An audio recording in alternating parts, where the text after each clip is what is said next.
Día, mis amados hermanos, les saludo en el nombre poderoso de Jesucristo de Nazaret. Que la gracia, la misericordia de nuestro Dios esté sobre cada uno de sus vidas. Vamos a continuar con el estudio de la apologética cristiana y hoy vamos a ver la parte número 2, bendito Dios, que se titula, y vamos a conocer un poco acerca de la existencia de Dios. Hoy vamos a ver todo acerca de la existencia de Dios, porque hay muchas personas que nos preguntan, ¿existe Dios?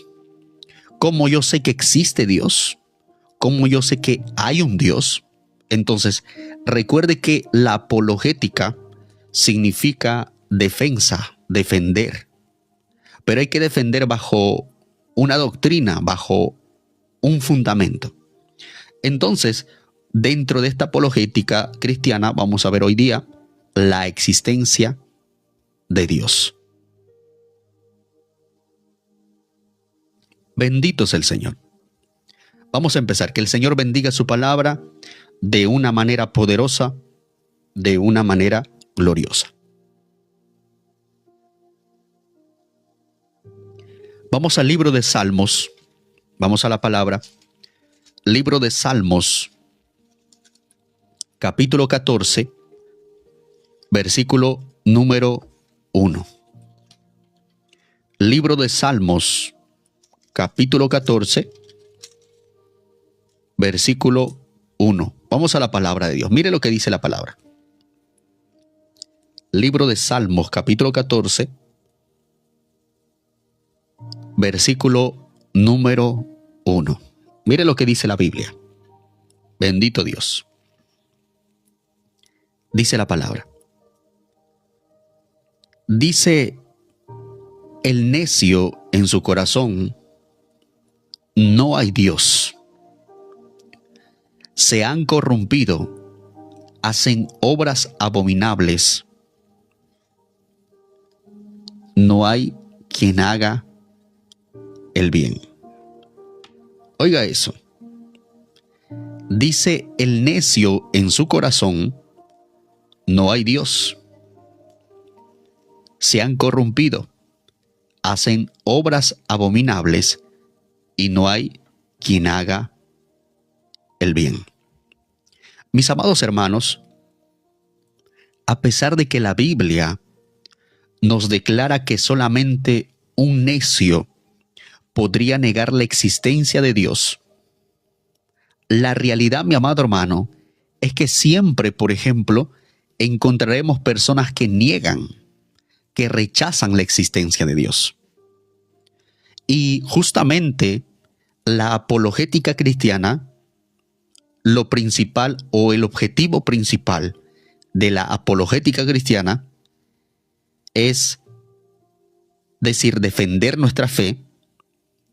No es demostrarles que son unos necios al negar que Dios existe, sino, mi amado hermano, aquellas personas que dicen que Dios no existe, nosotros como cristianos, bajo este fundamento, bajo esta doctrina, nuestro trabajo es que les mostremos argumentos bíblicos, argumentos espirituales, argumentos hasta naturales y aún argumentos lógicos que los hacen reconocer y hacen reconocer, mi amado hermano, de la realidad de la existencia de Dios.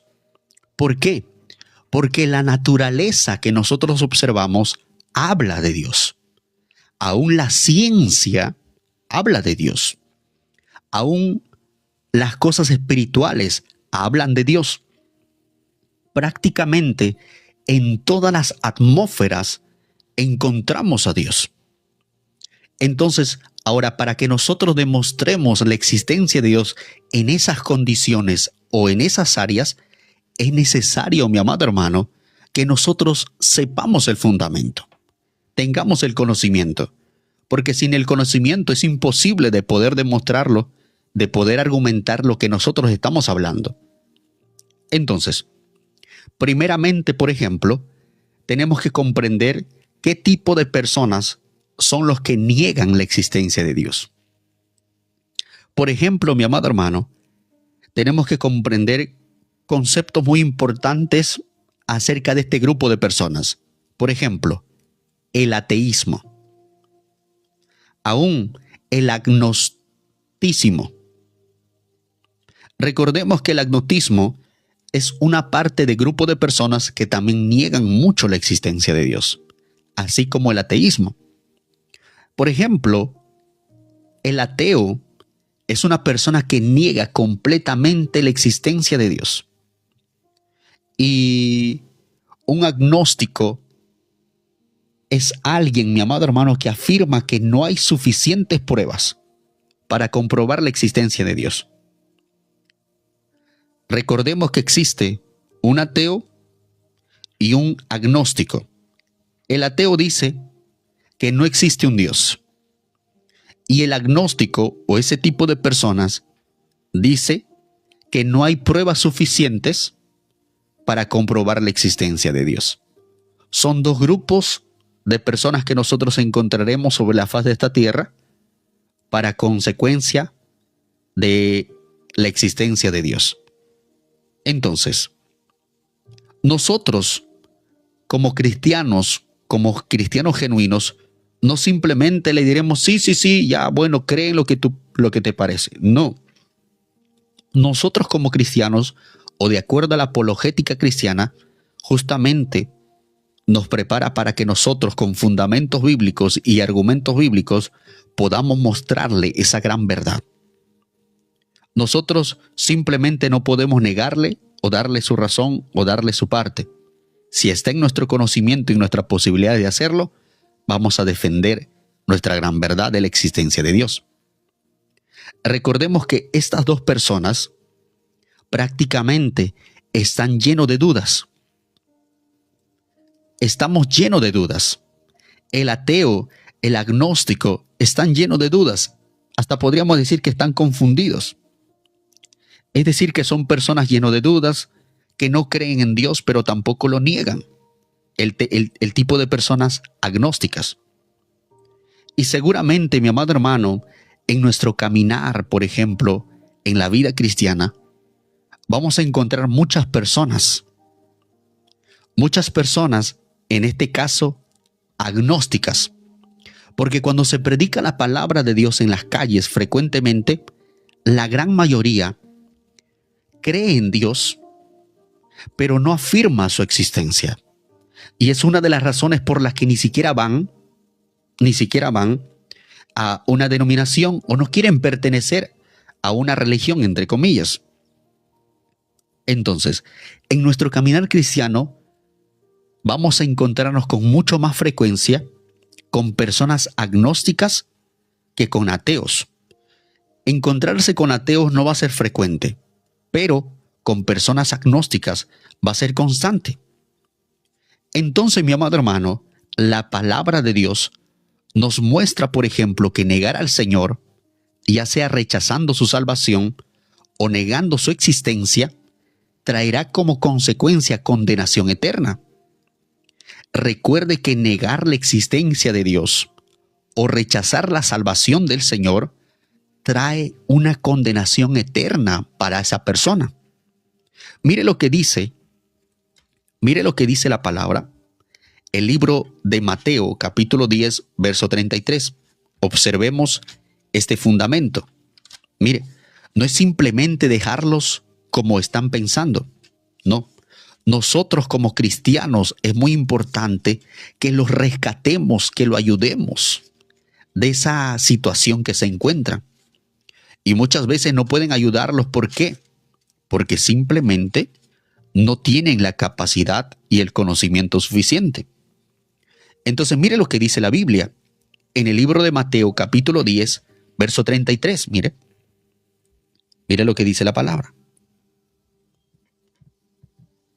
Dice la Biblia: y a cualquiera que me niegue delante de los hombres, oiga, yo también lo negaré delante de mi Padre que está en los cielos.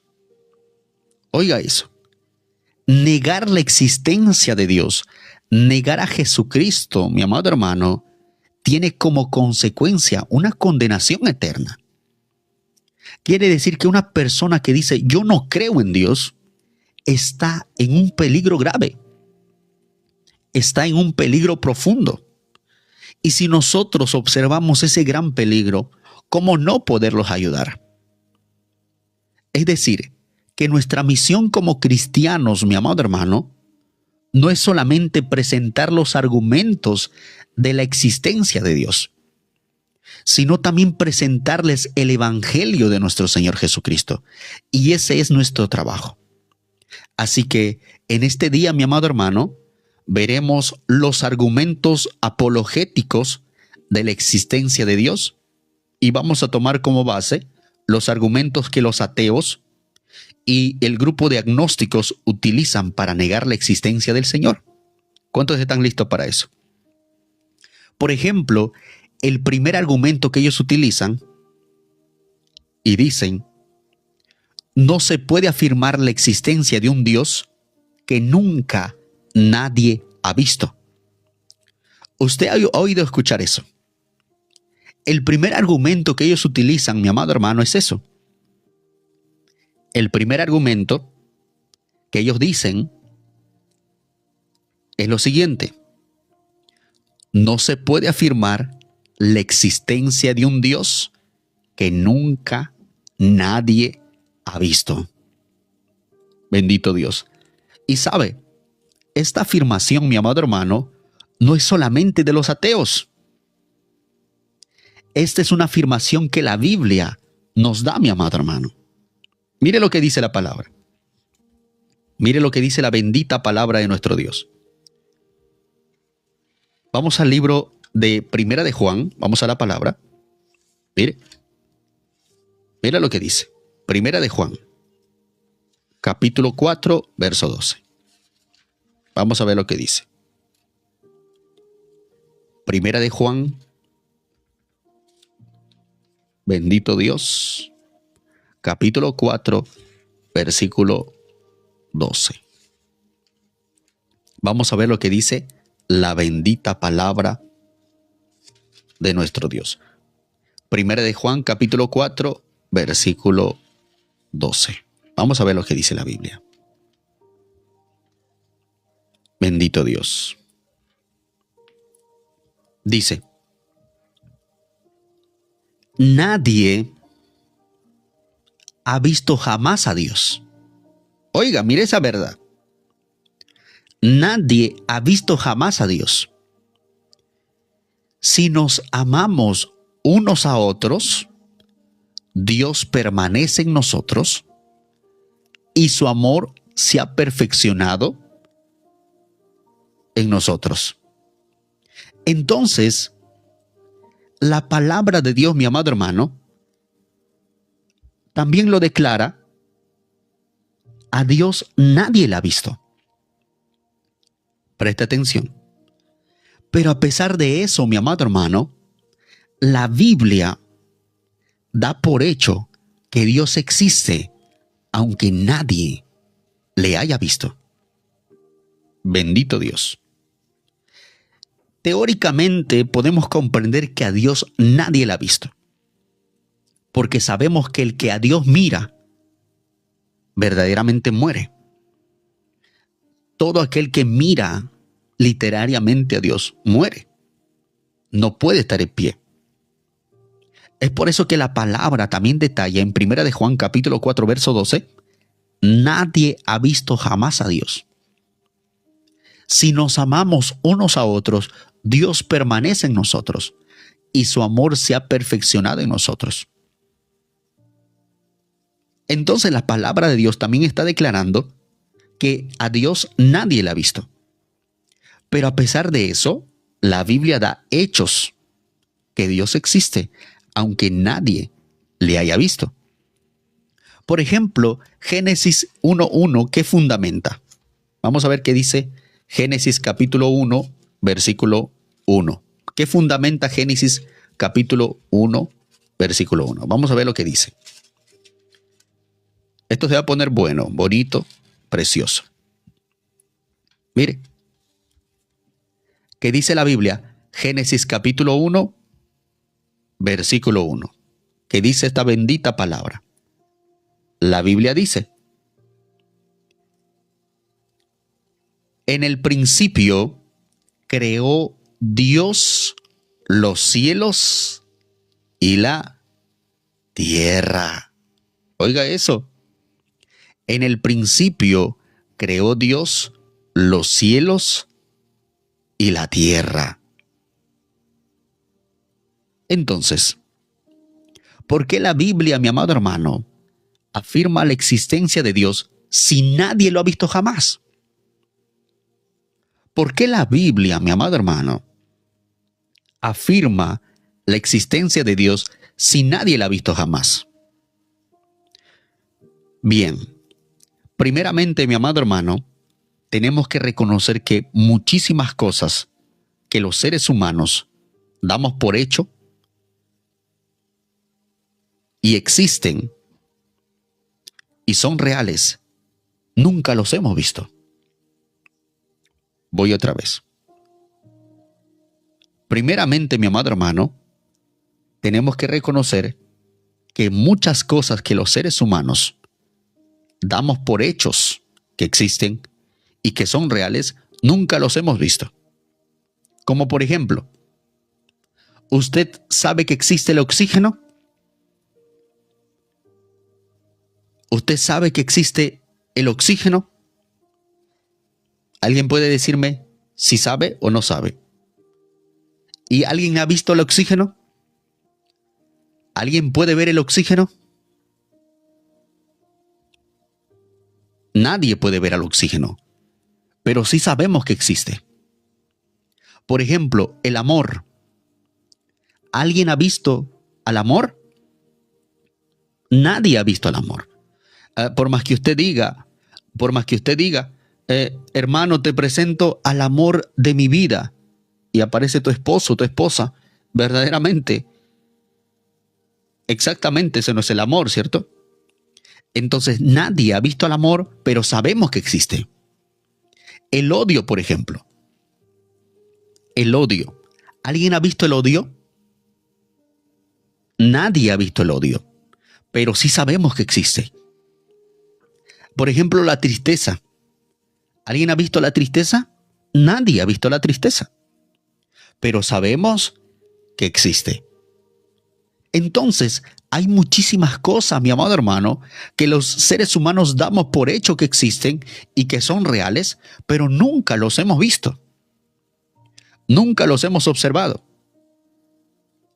De tal manera, mi amado hermano, es nuestro Dios. ¿Y cuál sería el fundamento para esto? El argumento apologético, mi amado hermano, para esto es que la palabra de Dios nos declara que nuestro Dios es claramente visible, pero en su creación.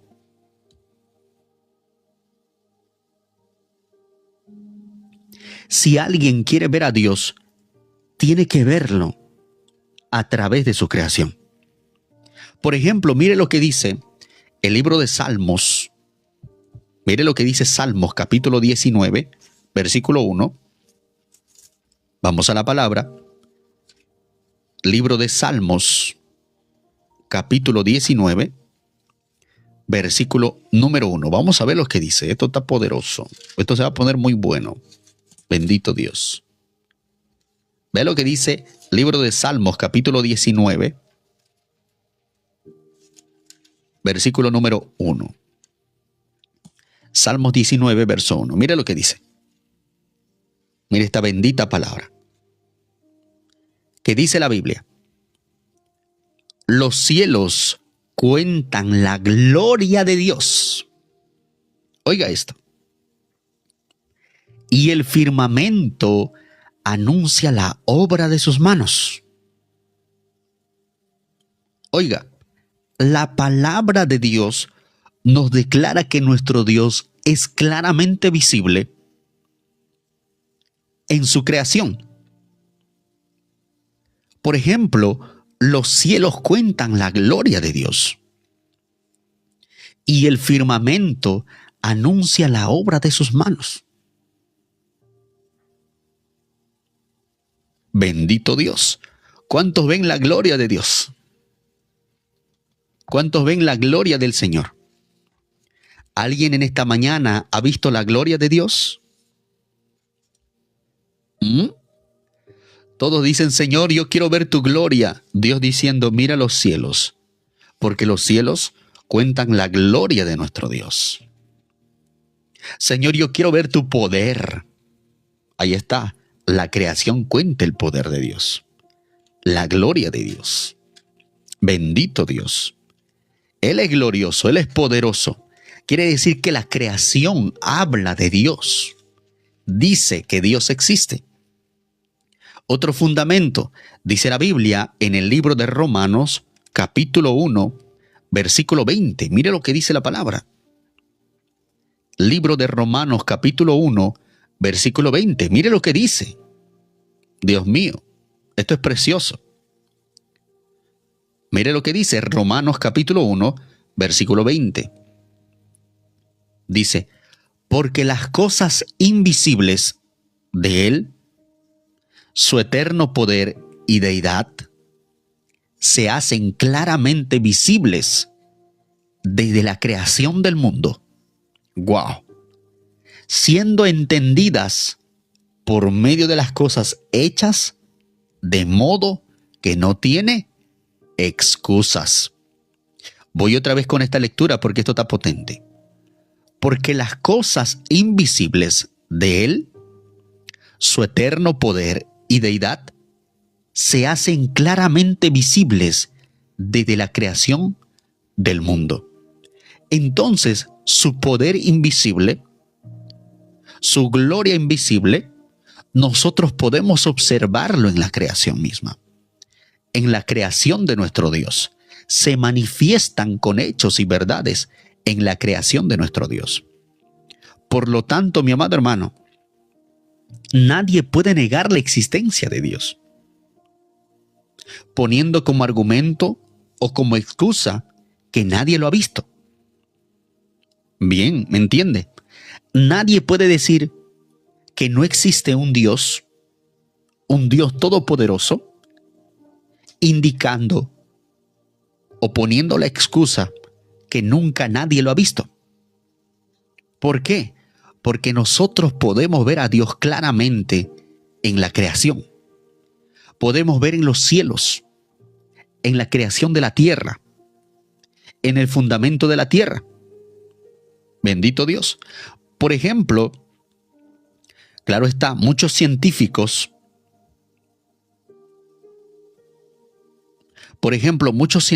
mi amado hermano, han afirmado la existencia de Dios. Claro está, algunos por allí siguen negando, pero un científico famoso, mi amado hermano, Stephen Hawking, por ejemplo, él declaró que era ateo. Él se declaró ateo. Por ejemplo, dijo en una entrevista antes de morir, dijo, tenemos esta vida para apreciar el grandioso diseño del universo. Y por eso estoy extremadamente agradecido. Oiga eso. Oiga esas palabras que él detalló antes de partir, antes de morir. Lamentablemente, mi amado hermano, este hombre tan lleno de conocimiento solamente pudo reconocer el grandioso diseño del universo. Oiga eso. Pero no quiso o no pudo reconocer al Creador. No quiso reconocer la existencia de Dios. ¿Qué le costó reconocer a Dios? Y a su vez, en vez de reconocer el grandioso diseño del universo. ¿Observe eso? ¿Cómo usted puede decir qué hermoso cielo y no puede decir hermoso al dueño de ese cielo? ¿Cómo usted puede decir, wow, qué lindo paisaje, qué linda naturaleza? Pero usted no puede decir, qué lindo, qué precioso nuestro Dios. ¿Mm? Muchas personas reconocen lo hermoso del cielo. Muchas personas reconocen lo lindo de la tierra, los paisajes de la tierra, pero no reconocen a Dios. Qué triste. Es como que alguien venga y mire tu casa y diga, qué hermosa casa, qué linda casa. Y no diga, ¿quién hizo esa casa? ¿Quién creó esa casa? ¿Me comprende? Entonces, este científico pues murió de esa manera, reconociendo lo hermoso del universo, el precioso diseño del universo, pero que sin embargo no reconoció a su creador. Citando nuevamente, mi amado hermano, las palabras del científico, él tenía, por ejemplo, una definición, el científico Stephen Hawking, él tenía otra definición y detallaba, por ejemplo, que las leyes de la física pueden explicar el universo sin la necesidad de Dios. Oiga, él decía, mi amado hermano, las leyes de la física pueden explicar el universo sin la necesidad de Dios. Oiga eso. Pues él afirmaba, mi amado hermano, que, por ejemplo, la teoría del Big Bang fue el comienzo de todo. Él afirmaba que la solución más simple es que no hay Dios y que nadie creó el universo y que nadie dirige nuestro destino. Y el argumento apologético para esto es que la realidad, mi amado hermano, es que al observar el diseño, el orden, la perfección del universo, del cuerpo humano, de los procesos naturales biológicos, solamente nos pueden hacer reconocer la mano de Dios como creador. Por ejemplo, ¿quién forma a un bebé en el vientre de una mujer? ¿Quién lo forma? ¿Quién lo crea? ¿Quién lo hace? ¿Quién diseña a ese niño o a esa niña? ¿Mm? Dios. Mire lo que dice, por ejemplo, en Colosenses capítulo 1, verso 16. Mire. Colosenses capítulo 1, verso 16. Vamos a ver lo que dice la palabra. Bendito Dios. Colosenses capítulo 1, verso 16. Vamos a ver lo que dice. Bendito Dios. Mire. Mire lo que dice esta bendita palabra de nuestro Dios. Colosenses capítulo 1, versículo 16. Vamos a ver lo que dice. Mire. Porque en Él fueron creadas todas las cosas, las que hay en los cielos y las que hay en la tierra, invisibles e invisibles, sean tronos, sean dominios, sean principados, sean potestades. Todo fue creado por medio de Él y para Él. Oiga eso. Todo fue creado por nuestro Dios. Observe, por ejemplo, lo que dice Apocalipsis capítulo 4, verso 11. Mire, vamos a la palabra. Apocalipsis capítulo 4, versículo 11. Vamos a ver lo que dice la palabra. Bendito Dios. Mire, Apocalipsis capítulo 4, versículo número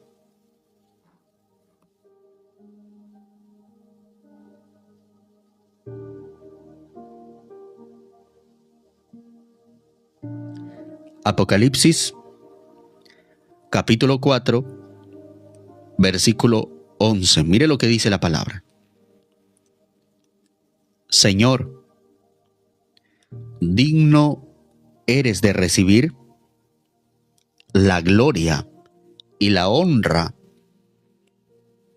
y el poder, porque tú creaste todas las cosas, y por tu voluntad existen y fueron creadas. Wow. Entonces, la realidad, mi amado hermano, es que al observar el diseño, el orden, la perfección del universo, aún la formación del cuerpo humano, aún de los procesos naturales biológicos, solamente nos pueden hacer reconocer que la mano de Dios como creador lo hizo. Él lo hizo, mi amado hermano. Entonces, ese primer argumento que detallan y que dicen, no se puede afirmar la existencia de un Dios que nunca nadie ha visto, se derriba. Y es cierto, nadie ha visto literariamente a Dios, pero la creación habla de Él. La creación dice de Él. Los hechos, sean naturales, aún la ciencia habla de Él. Bendito nuestro Dios. Segundo argumento que ellos siempre utilizan, por ejemplo, es lo siguiente. Si existe un Dios bueno y justo, ¿por qué hay tanta maldad e injusticia en el mundo? ¿Cuántos han hecho esa pregunta? Mucha gente atea, por ejemplo, y aún el otro grupo, dicen, si existe un Dios bueno y justo, ¿por qué hay tanta maldad e injusticia en el mundo?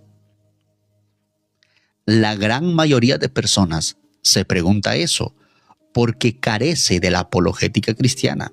Quiere decir que no conoce, no desconoce. Entonces, vamos a resolver esto. ¿Está dispuesto a resolver esto? Vamos a resolver este punto, mi amado hermano. Y es una de las causas por que las personas no quieren seguir los caminos de Jesucristo. Y su argumento es esto. Voy otra vez. Si existe un Dios bueno y justo, ¿por qué hay tanta maldad e injusticia en el mundo? Son los que se preguntan. Bendito Dios. Hermano mío, por ejemplo, es uno de los argumentos más utilizados en contra de la existencia de Dios. Pero la realidad, mi amado hermano, es que en este argumento hay primeramente una respuesta en sí misma. Si todos, por ejemplo, si todos sabemos que en el mundo se cometen maldades e injusticias, ¿quién puso en nosotros la conciencia de lo justo y de lo injusto? De lo bueno y de lo malo. ¿Quién puso esa conciencia? Quiere decir que usted y yo tenemos la conciencia de lo justo y de lo injusto. Quiere decir que nosotros, dentro de nosotros, tenemos la conciencia de lo bueno y de lo malo. Por ejemplo, hasta una persona que no se congrega en una iglesia, o hasta una persona que no ayuna, que no vigila, que no lee una Biblia, sabe que es bueno y sabe que es malo. ¿Cierto? ¿Cómo podemos saber qué es bueno o qué es lo malo? Muchos tal vez podrían responder que esto, mi amado hermano, es algo que se aprende en la sociedad. Que esto es algo que se aprende de una manera cultural. Pero el concepto, mi amado hermano, del bien y del mal, de justo y de injusto, es algo universal. Y no depende de una cultura, no depende de un lugar. Es algo inherente, mi amado hermano, en el ser humano. Quiere decir que el ser humano sabe qué es bueno y sabe qué es malo. Sabe que es justo y sabe que es injusto. Por ejemplo, el ser humano sabe que robar es malo. Y dígame, ¿es culpa de Dios de que roben? ¿Es culpa de Dios que roben? No. El ser humano tiene una decisión en la vida. El ser humano, mi amado hermano, tiene una decisión. Entonces, bajo este fundamento, bajo el argumento apologético respecto a esto, por ejemplo, hay alguien que tiene el cáncer, el carácter moral. Una persona que tiene el carácter moral para definir lo que es bueno y lo que es malo en el mundo, y que ha puesto en nosotros esa capacidad para diferenciar, mi amado hermano, lo justo de los injustos, lo bueno y de lo malo. Y ese alguien no puede ser nadie más que Dios. Dios ha dado al ser humano el carácter moral de tomar las decisiones. Mire, hasta las personas que están dentro de las iglesias tienen el carácter moral de decidir si siguen caminando por lo verdadero o si siguen caminando por lo falso.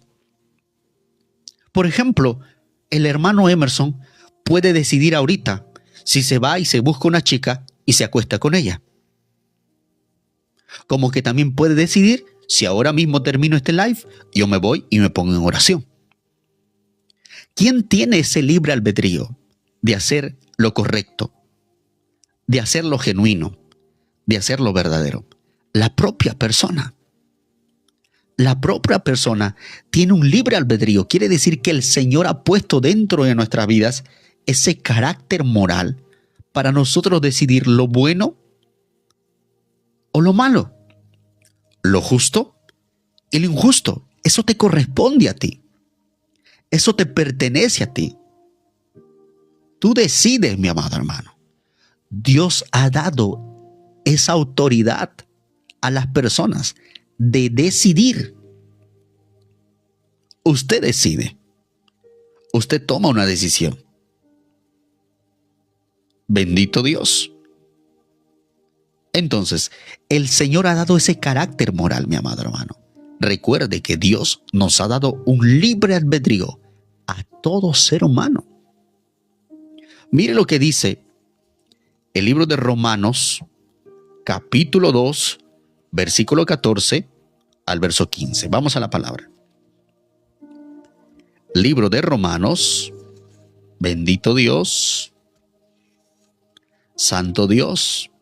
Muchos, por ejemplo, están durmiendo y están diciendo: hermana y amigo, ¿por qué no te despiertas? Estoy esperando que Dios me levante. ¿Cómo es que Dios te levante si tú tienes que levantarte? ¿Me comprende? Hermano, estoy esperando que Dios me haga sentir para orar. ¿Cómo es eso? Usted tiene ese carácter moral para que usted pueda hacerlo. Hermano, hermana, ¿por qué no comes? Es que estoy esperando que Dios me haga comer. ¿Cómo es que Dios te haga comer? Tú decides, ¿cierto? Tú decides. Ese es el fundamento en este punto. ¿Quiere decir que el culpable de tantas maldades en esta tierra es Dios? ¿Es Dios? ¿Es el Señor? ¿O del propio ser humano? Es del propio ser humano. Las grandes maldades que ocurren en esta tierra es del propio ser humano. Es del propio hombre. Bendito Dios. ¿Por qué?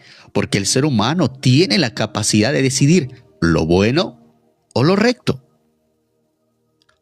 o lo injusto o lo impuro. Bendito Dios.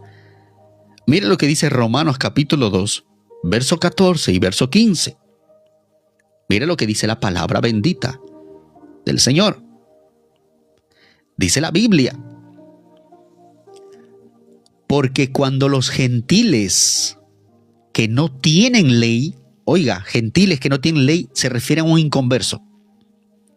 Dice, porque cuando los gentiles que no tienen ley hacen por naturaleza lo que es de la ley, estos, aunque no tengan la ley, son ley para sí mismos. Oiga, usted conoce buenas personas, íntegras. Hay personas que no van a la iglesia y se portan bien. Hacen lo correcto. Tienen valores éticos. Tienen valores morales. No roban. No hacen daño a las personas. ¿Usted ha visto eso? Existen. Por eso mira lo que está definiendo el apóstol Pablo. Y dice, porque cuando los gentiles que no tienen ley hacen por naturaleza lo que es de la ley. Oiga, o sea, sin querer están aplicando la ley. ¿Qué más dice? Aunque no tengan ley, son ley para sí mismos. Dice el 15, mostrando la obra de la ley escrita en sus corazones. Oiga, la ley, el carácter moral, ya está puesto en el ser humano. Está dentro del corazón del hombre.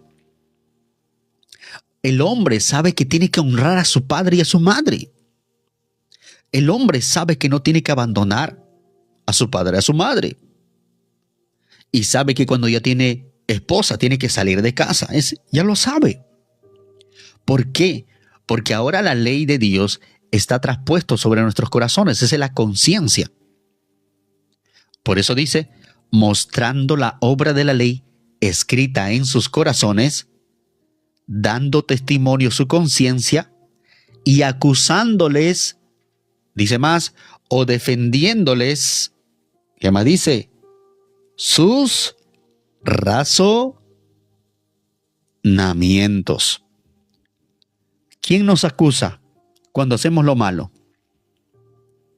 Nuestra conciencia.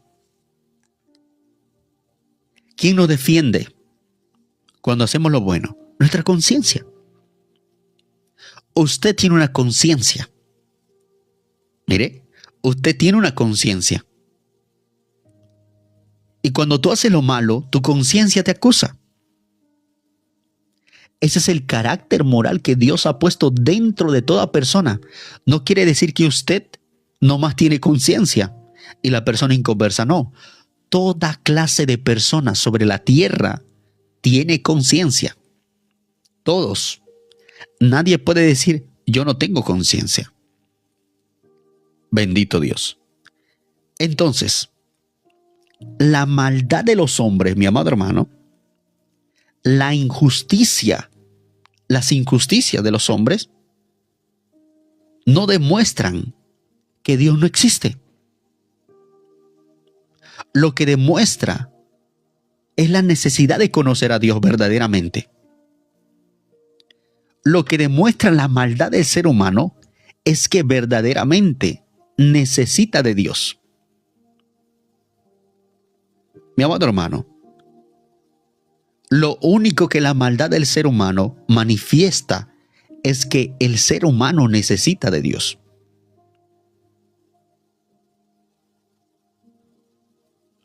Como dice la palabra de Dios. Un poquito más adelante a Romanos capítulo 3, versículo 23 y versículo 24. Mire, Romanos capítulo 3, versículo 23 al versículo 24. Mire lo que dice.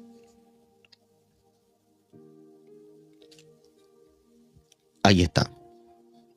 Dice la Biblia, por cuanto todos pecaron y están destituidos de la gloria de Dios. Dice más, siendo justificados gratuitamente por su gracia, mediante la redención que es en Jesucristo. ¿Existe mucha maldad en el mundo? es por causa propia del ser humano. Pero esa persona que comete maldades, si quiere una vida diferente, una vida nueva, necesita a Jesucristo. Necesita a Dios. Necesita andar los caminos de Dios. Quiere decir que si hay tantas maldades, tantas cosas contrarias, injustas en esta tierra, no es por culpa de Dios. Es por culpa del propio ser humano. Y el ser humano, si quiere cambiar, no es que necesite un nuevo presidente o un presidente que haga justicia o personas que hagan lo bueno, lo recto, sino que verdaderamente el ser humano necesita de Dios, necesita de Jesucristo, necesita simplemente la maldad de los hombres, las injusticias de los hombres no demuestran que Dios no existe, sino que demuestra que el ser humano necesita de Dios. Bendito es el Señor, poderoso nuestro Dios. Entonces, mi amado hermano, a pesar de la maldad y la injusticia que hay en el mundo, también podemos conocer millones de personas que su vida fueron transformadas al reconocer a Jesucristo como su Señor y Salvador. Hay millones de pruebas, mi amado hermano. Hay millones de pruebas imposibles de negar, de vidas transformadas por el poder de Dios. El cristianismo tiene pruebas innegables, mi amado hermano, del poder transformador de Dios en la vida de los seres humanos. Algo que ni el ateísmo ni el agnotismo puede presentar. La única manera de que el ser humano rompa con las maldades, con las injusticias, con la malicia en su corazón, es a través de Jesucristo, es a través de nuestro Dios, es a través de las sendas de nuestro Dios. No hay prueba mayor que solamente Jesucristo puede cambiar la vida de esa persona y pueda volverle el carácter moral e íntegro a ese corazón. La única manera de que este mundo verdaderamente cambie es buscando de Dios. La solución para este mundo es Jesucristo. Es por eso que nuestro Dios, en su infinito amor, en su infinita misericordia, el Señor envió a su Hijo Jesucristo a morir por nosotros en la cruz del Calvario. Aunque te parezca esto locura, es que esa es la salvación. Esa es la solución. Esa es la vida. Esa es verdaderamente. Y todo aquel que viene a Jesucristo es una nueva persona. Como dice la palabra de Dios en 2 Corintios capítulo 5, verso 17. Mire lo que dice. De modo que si alguno está en Cristo, nueva criatura es. Las cosas viejas pasaron. He aquí, todas son hechas nuevas. Si usted quiere empezar una nueva vida, si usted quiere que el mundo cambie, predique el Evangelio de Jesús. Predique el Evangelio de Cristo a toda persona, a toda criatura. Si usted quiere un mundo diferente, ore por las personas. Ore por las personas de su vecindario. Si usted ve un delincuente en su vecindario, ore por ese delincuente. Ore por él. Si usted ve a alguien malo por allí, ore por esa persona. Estoy completamente seguro que Dios tocará esa vida. Dios transformará esa vida porque hay poder en la oración del justo. Hay poder en la oración de Jesús, en el nombre de Jesús. Hay poder en la oración de un hijo de Dios. Así que, hermanos, inevitablemente podemos defender ahora y estamos preparados ahora para que nosotros comprendamos de que hay un Dios vivo que sigue haciendo milagros, que sigue haciendo proezas, que sigue haciendo cosas extraordinarias en cada uno de nuestras vidas. Gracias le damos a Dios en este tiempo por su palabra antes de entrar al devocional. Padre bendito, Dios mío de la gloria.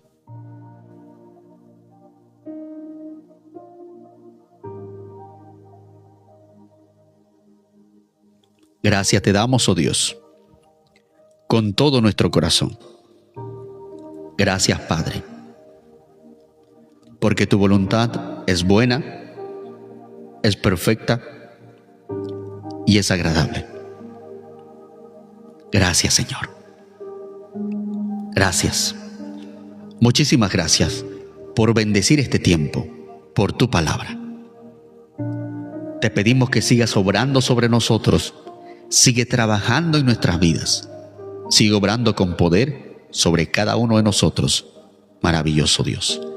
Gracias te damos en este tiempo poderoso, en este tiempo maravilloso. Gracias te damos en el nombre poderoso de Jesús. Amén, amén y amén.